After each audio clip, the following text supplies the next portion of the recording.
Hello viewers, এই ভিডিওতে দেখাবো আপনি কিভাবে বাংলা কিউআর কোডের মার্চেন্ট অ্যাকাউন্ট খুলবেন এবং বাংলা কিউআর কোডের মার্চেন্ট অ্যাকাউন্ট নিতে হলে কি ডকুমেন্ট লাগে সবকিছু আজকের এই ভিডিও থেকে জানতে পারবেন। তাছাড়া বাংলা কিউআর কোডের মার্চেন্ট অ্যাকাউন্টের লিমিট ও চার্জ সম্পর্কে এই ভিডিও থেকে জানতে পারবেন।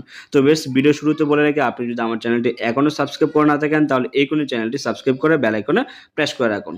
তো বেশ, আরেকটি কথা বলে রাখি, আপনারা চাইলে যে কোনো মোবাইল ব্যাংকিং কোম্পানি থেকে আপনারা বাংলা কিউআর কোডের মার্চেন্ট অ্যাকাউন্ট নিতে পারবেন। দেখেন, এটা হচ্ছে নগদ কোম্পানির বাংলা কিউআর কোডের মার্চেন্ট অ্যাকাউন্ট, এটা হচ্ছে বিকাশ কোম্পানির বাংলা কিউআর কোডের মার্চেন্ট অ্যাকাউন্ট।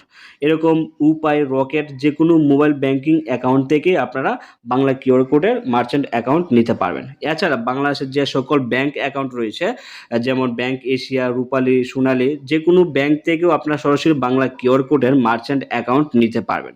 তো কীভাবে কী করতে হবে সবকিছু এখন এই ভিডিও থেকে জানতে পারবেন। তো এটি হচ্ছে একটা ফাইল, এই ফাইলে বাংলা কিউআর কোড সম্পর্কে বিস্তারিত লেখা রয়েছে। তো আপনারা চাইলে এই ফাইলটা নিতে পারেন। যদি আপনারা এই ফাইলটা নিতে চান অবশ্যই আমাদের টেলিগ্রাম চ্যানেলে জয়েন হয়ে সরাসরি আমাকে ইনবক্স করবেন, আমি আপনাদেরকে এই ফাইলটা দিয়ে দেবো। তো এখন কথা হচ্ছে আপনি কিভাবে বাংলা কিউআর কোডের মার্চেন্ট অ্যাকাউন্ট খুলবেন। তো মার্চেন্ট অ্যাকাউন্ট খোলার জন্য আপনি যে ব্যাংক থেকে আপনি বাংলা কিউআর কোড নিতে চাচ্ছেন ওই ব্যাংকে গিয়ে একটি সেভিংস অ্যাকাউন্ট খুলতে হবে। তো সেভিংস অ্যাকাউন্ট খোলার পর আপনি ব্যাংকের কর্মকর্তাকে বলবেন যে আপনি বাংলা কিউআর কোড নিতে চাচ্ছেন, তাহলে তারা আপনাকে একটি ফর্ম দিবে। তো ওই অ্যাপ্লিকেশনটি অবশ্যই আপনাকে ফিল আপ করতে হবে। তো অ্যাপ্লিকেশনটি ফিল আপ করার জন্য আপনার পাসপোর্ট সাইজের ছবি লাগবে, তারপর ভোটার কার্ডের ফটোকপি লাগবে, তারপর বিদ্যুৎ বিলের একটি ফটোকপি লাগবে, তারপর আপনার দোকানের যদি ট্রেড লাইসেন্স থাকে তাহলে ওই ট্রেড লাইসেন্সের একটি ফটোকপি প্রয়োজন হবে এবং আপনি যাকে নমিনি দিয়েছেন নমিনি পাসপোর্ট সাইজের ছবি লাগবে এবং তার জাতীয় পরিচয়পত্রের একটি ফটোকপি লাগবে। তো এই সকল ডকুমেন্ট দেওয়ার পর ব্যাংক কর্মকর্তা আপনার সকল ডকুমেন্ট চেক করবে। যদি সব কিছু ঠিকঠাক থাকে তাহলে আপনার অ্যাকাউন্টটি সক্রিয় করে দিবে এবং একটি বাংলা কিউআর কোড আপনাকে প্রদান করবে।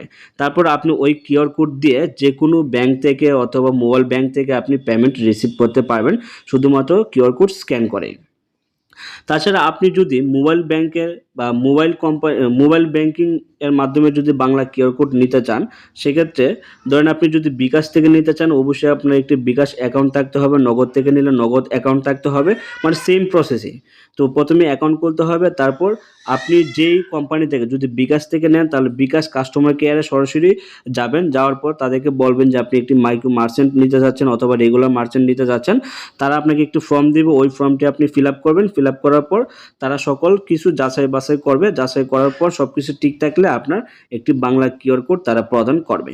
আপনারা কিন্তু বিকাশ, নগদ, রকেট, উপায় যে কোনো কোম্পানি থেকে নিতে পারবেন অথবা যে কোনো ব্যাংক থেকেও আপনারা নিতে পারবেন। এটা আমি আগেও বলছি, এখনও বলছি। তো এভাবে মূলত আপনারা এখান থেকে বাংলা কিউআর কোড নিতে পারবেন। বিশেষ দ্রষ্টব্য, বিভিন্ন ব্যাংক ও এমএফএস এর নিজস্ব নিয়মাবলী ও অন্যান্য প্রয়োজনীয়তা থাকতে পারে।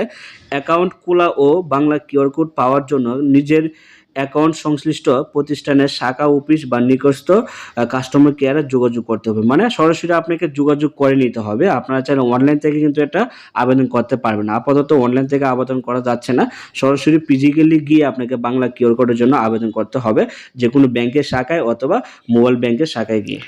তো এখন কথা হচ্ছে চার্জ কত টাকা কাটবে। আপনারা তো লিমিট সম্পর্কে জানতে পারছেন যে মাইক্রো মার্চেন্ট অ্যাকাউন্ট নিলে 10 লক্ষ টাকা পর্যন্ত লেনদেন করতে পারবেন এবং রেগুলার অ্যাকাউন্ট নিলে আপনি 10 লক্ষ টাকার উপরে লেনদেন করতে পারবেন। তো চার্জের বিষয়টা হচ্ছে আপনি যেই কোম্পানি থেকে মাইক্রো মার্চেন্ট অ্যাকাউন্টে নেবেন বা বাংলা কিউআর কোড নেবেন তাদের এক একজনের এক এক রকম চার্জ থাকবে।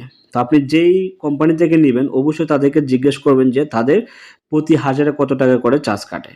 তো ওইটা তাদের কাছ থেকে জিজ্ঞেস করে নিতে হবে, কারণ এইখানে তারা স্পষ্ট করে লিখে দিয়েছে যে ব্যাংক কর্মকর্তার সাথে আলোচনা করে চার্জ ও শর্তাবলী সম্পর্কে সমগ্র ধারণা নিতে হবে। মানে চার্জ সম্পর্কে আপনি যেখান থেকে অ্যাকাউন্ট করবেন ওইখানে আপনাকে ডিসকাস করতে হবে।